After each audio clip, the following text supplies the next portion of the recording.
Dan memang salah satu yang paling berat dalam hidup adalah kita manut Allah, Mas. Nek karepnya jalan keluar semua masalah itu adalah istainu bisobri was sholat. Sabar supaya sholat, sholat supaya sabar. Mengkui.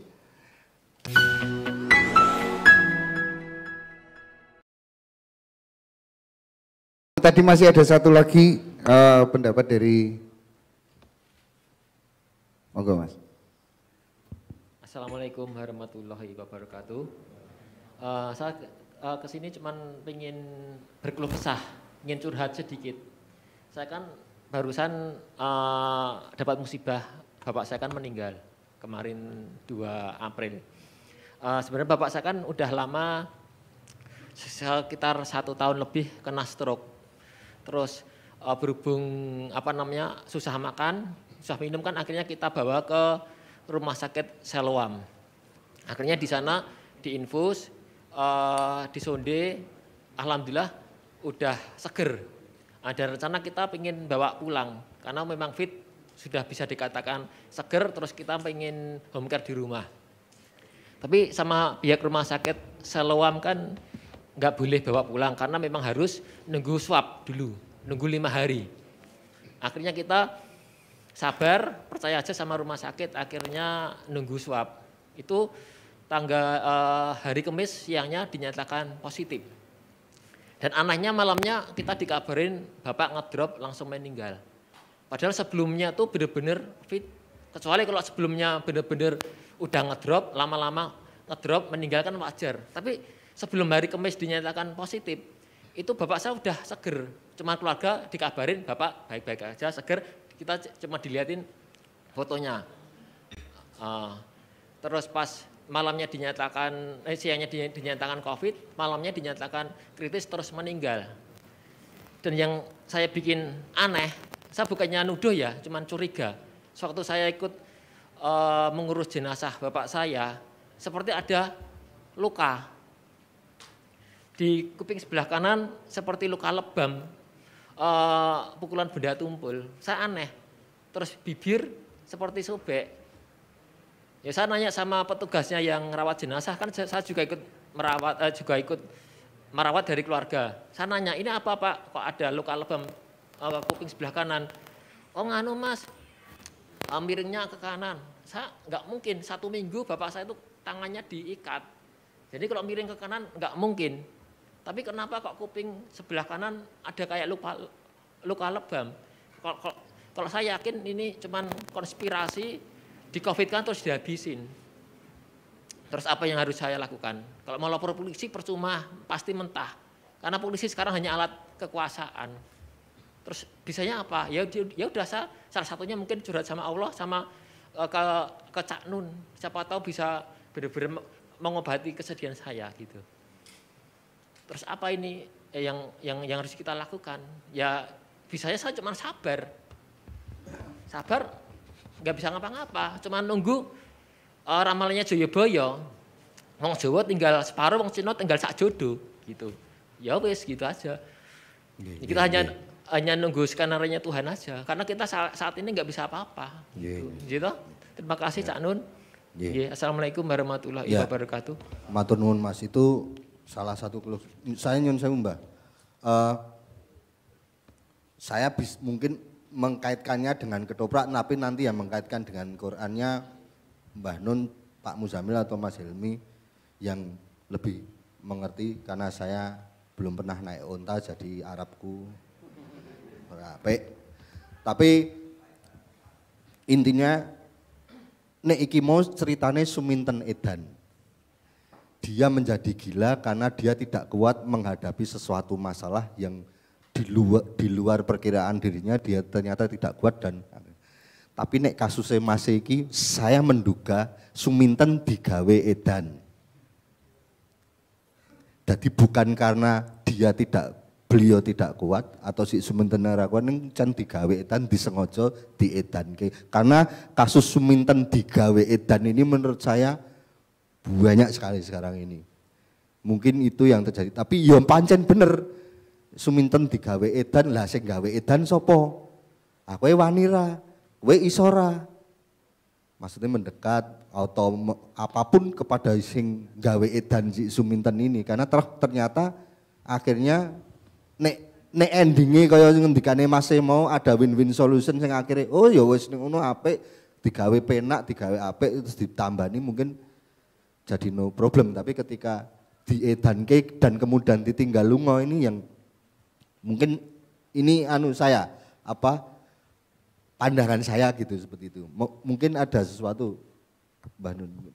Gini Mas, kalau ngomong netral ya, ada yang namanya candlelight phenomenon. Candle itu lilin, light itu nyala, phenomenon itu fenomena. Jadi orang itu biasanya sakit, terus ketok seger, njur mati. Itu seperti lilin, kalau mau mati itu menyala terang dulu terus pet mati. Jadi kalau husnudzon itu candlelight phenomenon gitu ya Mas. Kedua, saya juga mengerti apa yang Anda gelisahkan. Jadi menungso iki nganggo ilmu objektif saja ora iso nangani Covid to. Belum lagi ilmu kemudian dimanajemenkan oleh suatu pemerintahan atau sistem otoritas itu juga tidak mampu. Apalagi sistem otoritas ini kambon atau terkontaminasi. Jadi kedokteran bisa dikontaminasi oleh kepentingan ekonomi, bisa oleh kepentingan kekuasaan dan politik dan seterusnya. Jadi penanganan terhadap ujian Allah ini murni saja kita nggak bisa menangani, apalagi di latar belakangi oleh kontaminasi yang non medis itu. Jadi misalnya kan sekarang semua orang kan hampir semua orang kan wedi nang rumah sakit, wedi loro digonang rumah sakit, ndak di Covid ke gitu kan. Takut di Covid kan itu artinya ada fakta bahwa belum tentu Covid tapi diklaim sebagai positif Covid. Jadi ada fenomena seperti itu. Saya tidak menyalahkan siapa-siapa, tapi saya hanya membahasakan bahwa wong menangani secara ilmu apa anane wae ora iso dan tidak bisa memanage secara apa adanya, dan itu kita punya acuan Pak Dr. Prianto dari Tulungagung itu. Apalagi penanganan medis dan pengelolaan Satgas Covid itu juga bisa terkontaminasi oleh kepentingan-kepentingan lain. Kepentingan ekonomi, kepentingan dana, kepentingan politik, kekuasaan dan seterusnya. Jadi kita memang tidak bisa apa-apa gitu loh Mas. Jadi mulane gue jawabannya yang takwa karo tawakal nek aku. Karena dalam urusan Covid ini kan tidak ada Tuhan toh Mas. Apa tahu WHO ngomong Allah ya tahu toh. Apa tahu Jokowi apa pemerintah apa Menkes ngomong Tuhan kan tidak pernah toh. Jadi Tuhan itu enggak ada. Yang ada itu manusia yang lemah dan Covid yang bertebaran gitu enggak? Ya enggak? Tuhan enggak ada, takwa enggak ada, tawakal enggak ada, istiqomah enggak ada, wirid enggak ada, hifdzullah enggak ada, ya Allah, jin enggak ada, semua enggak ada. Yang ada itu manusia yang lemah dan lalu lalangnya virus kan gitu toh. Dan manusia tidak punya pertahanan apa-apa kecuali ikut pemerintah. Dan pemerintah itu juga tidak bisa dijamin bahwa dia betul-betul menangani itu secara medis objektif. Karena misalnya gue saiki vaksin ini vaksin untuk Covid yang mana? Covid yang asli Wuhan apa yang sudah mutasi misalnya gitu. Kan itu juga tidak pernah transparan teman-teman sekalian. Jadi nek prasaku dunyoe kaya ngono kuwi pancen menungso iki mulane dinyang karo iblis mbiyen iki jan manungsa iki sangat besar potensialitasnya untuk menciptakan mafsadah dan sayiat. Sayiat itu keburukan-keburukan, kejahatan-kejahatan, mafsadah itu kerusakan-kerusakan dan perusakan-perusakan. Nah, tetapi sekarang faktanya Dek, bapakmu meninggal toh. Ya toh? Artine ono ora kemungkinan nguripke meneh ono ora? Pada saat yang sama kan saya juga bapaknya istri saya Mbak Novia Kolopaking kan bapaknya meninggal juga baru sekitar 10 hari yang lalu. Terus guru saya Umbulan Duparanggi meninggal juga kan sekarang juga masih disemayamkan di pemakaman Mumbul Denpasar. Jadi itu kan tidak bisa kita apa-apakan. Nah kelemahan kita dua Dek. Kita kan tidak pernah diajari bahwa mati itu tidak buruk. Jadi semua orang merasa terancam karena menganggap bahwa kematian adalah sesuatu yang negatif, ngono toh? Ya toh? Jadi kematian itu adalah keburukan bahkan mungkin dianggap kejahatan. Untung aja manusia tidak berani sama Israel. Nek wani kan Israel mesti dibuli entek-entekan kae penggaweane mateni wong bendino to Israel iki. Sedina sak kabupaten dipateni piro karo malaikat Israel kan gitu. Cuman enggak berani aja kita. Andaikan kita itu berani sama Allah sama malaikat, sudah kita bully di medsos. Karena Allah kan Allah yang menentukan kue mati pora. Jadi yang bunuh siapa? Pelaku kematian manusia itu siapa? Allah sendiri kan, otoritas Allah. Al-Mumit yang mematikan. Jadi siapa yang paling terdakwa dalam soal kematian manusia? Siapa? Allah.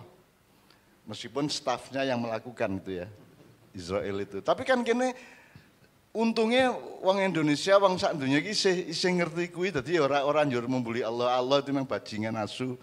Mateni wong sedina mbok pirang ewu ngono kae kan gitu kan. Kan gitu kan? Andaikan berani kan mesti dibully itu Allah itu. Karena Allah itu menginisiatifi dan punya ide, punya konsep untuk membunuh manusia sekian dari satu negara. Kan ada daftarnya itu di Lauhil Mahfuz, ada daftarnya gitu. Cuman masalahnya kan kita ini tidak diajari oleh ulama-ulama kiai-kiai bahwa kematian itu bukan sesuatu yang negatif. Kematian itu kan langkah transformatif dari hidup kita yang fisik dan material ini menuju kehidupan berikutnya yang kita tidak tahu. Dan ilmu pengetahuan juga tidak berorientasi sama sekali ke sana. Maka seluruh dunia ini kan problemnya adalah hidup sesudah mati atau what is after death, kan gitu kan semua pertanyaannya. Nah, mendapat ketenangan ketika ada konsep Islam. Ya, konsep Islam gampang Pak. Iki dudu mati le kowe. Kalau saya itu deformasi. Jadi dulu kan aslinya kita juga hanya rohnya. Kita tuh cipratan dari roh Allah, kemudian dipadatkan, ditransformasi menjadi padatan fisik jasad ini, kemudian kita dikembalikan lagi, dideformasi menjadi roh lagi kan begitu. Jadi nek coro sing luwih gampang ini lah. Dari mati itu kan mengkowe dadi uler, njur dadi entung. Nah bar entung kan dadi kupu kan gitu. Nah kita kan tidak pernah meyakini bahwa kita itu sedang akan menjadi kupu-kupu. Memang kalau kupu-kupu itu kan sangat indah dan sangat menggambarkan jangan-jangan kita di surga besok itu bisa terbang juga. Mungkin aja Pak ya. Bisa terbang seperti kupu-kupu gitu loh. Dan yang jagoan Muhammad Ali karena Muhammad Ali petinjukan apa? Fly like butterfly, sting like a bee kan gitu kan. Pedoman tinjunya itu. Nah, teman-teman sekalian, jadi nek prasaku kowe ra iso apa-apa kejaba legawa. Wis kowe pokoke innalillahi diapa-apake sebabe apapun, jadi ya. Kowe kan ora melu salah to, Dik. Bapakmu ora ono dengan proses apapun kan kowe ora melu salah. Sing salah kan sing bersalah, dudu kowe kan gitu. Misalnya dhek dituthuk misalnya ya, kok ada lukanya. Kan kowe ora melu tanggung jawab kuwi. Kan gitu. Meskipun kita mungkin sebagai anak, sebagai manusia biasa kita punya rasa gelo, punya rasa penyesalan dan seterusnya. Ning nek wis kedaden arep piye kowe? Ya satu-satunya jalan adalah Islam, mengislamkan dirimu, memasrahkan, mengikhlaskan, melegowokan apa? Ya legoli loh. Segala sesuatunya nanti terserah. Kan Allah Maha Adil gitu loh. Dan akan terjadi yang namanya Dzuntiqom itu, Allah yang Maha membalas itu akan terjadi meskipun sekarang belum terjadi. Termasuk kalau bapakmu itu Islam tapi dimakamkan secara non Islam misalnya ya. Gue ya rasa gelo. Kan gue melu salah dan bapak pun juga tidak terpengaruh apa-apa. Misalnya saya orang Islam terus nanti saya suatu hari meninggal dimakamkan secara Kristen misalnya. Kan saya tidak ikut salah. Kan urusannya nanti yang kena kan ya yang memakamkan saya. Jadi kue rasa, misalnya Qaddafi dipentungi, Muammar Qaddafi dipentungi, ditutui, dibandemi watu nganti ledeh ning dalan, ya. Kan Qaddafi tidak salah apa-apa, artinya dia hanya menanggung kesalahan selama hidup, tapi untuk urusan dia dipentungi tadi kan dia tidak salah apa-apa. Yang akan menanggung adalah yang bersalah. Nah jadi sekarang Anda, nek prasaku ya dihilangkan itu gelo. Bismillah wis ikhlas ke bapakmu supaya dia juga lancar di dalam deformasi yang dia lakukan menjadi bagian dari ruh Allah kembali kan gitu. Ngono ya kira-kira ya. Jadi ya pancen ora trimo. Anakku karo Mbak Via kae tahun piro kae? 99 apa piro? Meninggal yang pertama, Kui temen kita Eko Tunas ki ngamuk arep ngobong rumah sakit. Mergo ora percaya nek anakku mati. Kok anakku mati berarti sing salah rumah sakit itu terus dhek arep ngobong rumah sakit kae.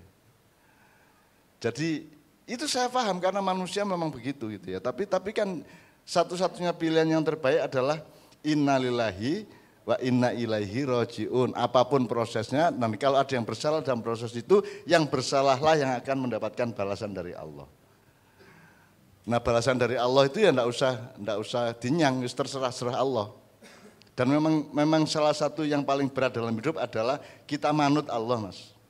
Nek karepmu lak saiki to. Kayak asu bajingan kayak jahat kaya ngono karo Gusti Allah digawe sugih. Ora mati-mati ya to. Sing Pak Kiai ki apike kaya ngono karo tangga santun, sembayange ya sregep ya to. Malah melarat, cepet mati. Ono to Mas ngono ki Mas? Ya to. Nah, ngono kuwi itu tantangan iman kita ya sudah tawakal kepada Allah. Ya Gusti Allah kan belum babak final ini. Babak finalnya kan nanti di akhirat Pak Muzamil ya. Di hari kiamat baru ada babak final, baru apa namanya skor sepak bola itu baru terjadi fix itu kalau sudah 90 menit kan gitu Mas. Kalau belum 90 menit kan skornya masih belum tentu. Bahkan beberapa detik terakhir bisa kemasukan toh. Ya, top ya. Sering tuh kasus beberapa detik terakhir itu kemasukan kan sering. Jadi kita juga jangan tidak sabar kepada Allah. Makanya jalan keluar semua masalah itu adalah ista'inu bisobri wassolat. Sabar taruh sholat. Nek kue kurang sabar sholat to ben luwe sabar. Terus ben kue sregep sholat sabaro. Jadi sabar supaya sholat supaya sabar. Mengkui. Dan kita cuma itu kewajibannya. Dalam hidup itu, sabar karo sholat. Dan Allah memang nyuruhnya cuma itu. Mata uang kita cuma sabar sholat itu. Wong kue nandur pari kan orang melu ngedot dewe to. Orang melu gawe wowoan to. Kue mbadok ya kari mbadok to sing bagi-bagi panganan, kalori, apa jenenge nutrisi segala macam ke dalam badan kita kan malaikat atau sunatullah. Kita kan ndak ikut apa-apa, kue mending gari mangan to, penak to. Nek kue dhewe sing kon ngurusi piye? Kowe manganon ning ya ngurusono ngisingmu dhewe. Iso ora kowe? Piye carane Mas? Engko malah engko taine kok kamu biarkan di bawah tenggorokan sementara sing kok buang malah sing gizi-gizine kan. Jadi kita ndak mampu kok Mas. Kita tuh sangat enak kok sama Allah itu. Pokoknya mung dikongkon takwa karo tawakal ming kuwi tok. Sabar karo salat ming kuwi tok. Wis. Selebihnya wis to, percaya kowe husnudzon kepada Allah. Udah. Tidak apa-apa, lilo legowo bismillah. Wes kue untuk supaya kamu bisa menarik logon sampai ke kedalaman jiwamu ya kue sholat malam, kue sering-sering meneng ambegan dowo sambil kalimat thayyibah atau tahlil la ilaha illallah la ilallah terus itu. Jadi pokoknya mumpung Covid ini kan oke waktu kue di rumah isih jam 3 berarti isih sholat to. Sholatnya ya rasa neko-neko, pokoknya sholat terus bariku silo, terus ambegan, terus batin ngono wae wis. Supaya jiwamu itu meluas seperti alam semesta dan memang lebih luas dari alam semesta. Kira-kira ngono ya Le ya. Jadi tak jaluk sing lilo legowo ya Le ya. Aku ya kehilangan kok. Kita semua juga kehilangan. Nah, sebabnya apa nanti Allah yang akan Pak Muzamil akan menjelaskan mengenai Zuntikom itu. Ya. Moga. Ya artinya suminten edan mau sadurunge edan menanyakan bahwa nek aku diwayuh ki jane entuk apa ora karo Pak Yai. Yang satunya monggo sakarepmu, yang satunya oh boleh. Nah, ini juga pasti versi juga. Artinya sebetulnya si Suminten tadi juga sedang mencari tawakalnya, takwanya. Aku ki arep percaya sing endi? Aku arep ndelehke awakku nang endi. Jadinya ya seperti itulah. Memang kita selalu harus mempertanyakan sesuatu, kemudian ingin mendapatkan jawaban sesuatu, tetapi hanya melihat berkaca dari Toprak Suminten itu saja kita sebenarnya juga bisa terbuka banyak hal yang bisa kita manfaatkanmu menjadi bahasa pelajar. kita kan skalabilitas afdholiyahnya atau akdamiyahnya itu apa? Nggih. Sing nomor 1 kang nggone uripmu kuwi harga dirimu apa kemaslahatan keluargamu kan bisa. Nggih, iya. Padha karo kowe jane ya wegah kuliah ning mergo ben nyenengke ibumu, bapakmu, kowe kuliah. Karena yang utama yang akdamiyah dan afdholiyah adalah kebahagiaan ibu dan bapak. Bisa juga. Jadi tadi kan Suminten problemnya gitu. Nek kowe arep nyenengke keluargamu, bapakmu, ngentengke uripe sak piturute ya ora apa-apa trimo. Ning nek nomor 1 kuwi harga dirimu karo kebahagiaanmu pribadi ya ora apa-apa kowe ya aja gelem. Ning kowe kudu secara etik harus melu mengganteni apa yang tidak jadi dapat di bapakmu dan ibumu itu. Ya. Artinya mesti tetap ada sebuah pertimbangan dan semuanya pasti ada konsekuensinya. Ya. Jadi